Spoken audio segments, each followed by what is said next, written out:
to oppose it with all our might. Our nation, too, has a legacy of evil with which it must deal. The glory of this land has been its capacity for transcending the moral evils of our past. For example, the long struggle of minority citizens for equal rights, once a source of disunity and civil war, is now a point of pride for all Americans. We must never go back. There is no room for racism, anti-Semitism, or other forms of ethnic and racial hatred in this country.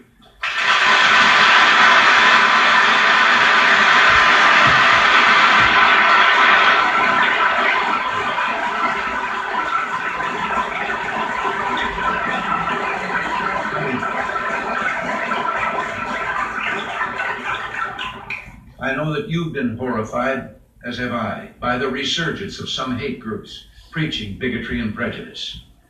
Use the mighty voice of your pulpits and the powerful standing of your churches to denounce and isolate these hate groups in our midst. The commandment given us is clear and simple. Thou shalt love thy neighbor as thyself.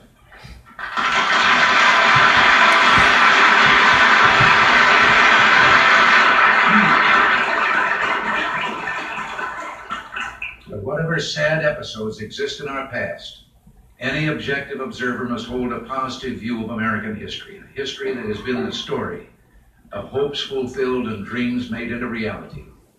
Especially in this century, America has kept alight the torch of freedom, but not just for ourselves, but for millions of others around the world.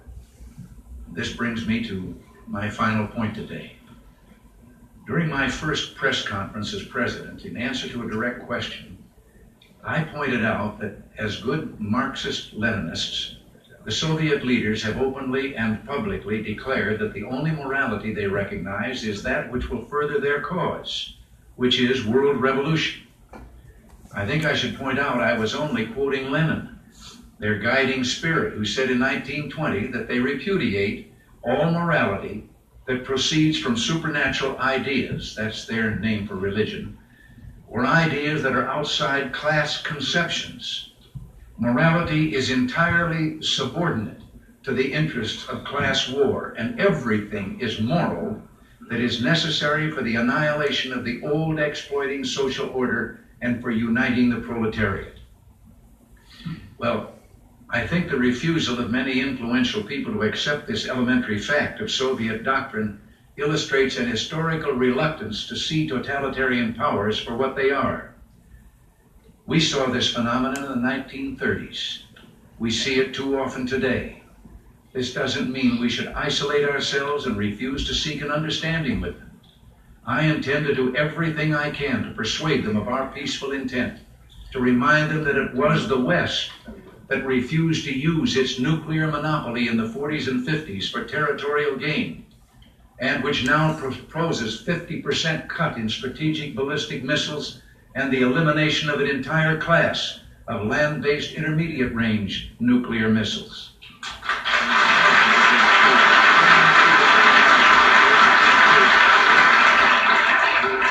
At the same time, however, they must be made to understand we will never compromise our principles and standards.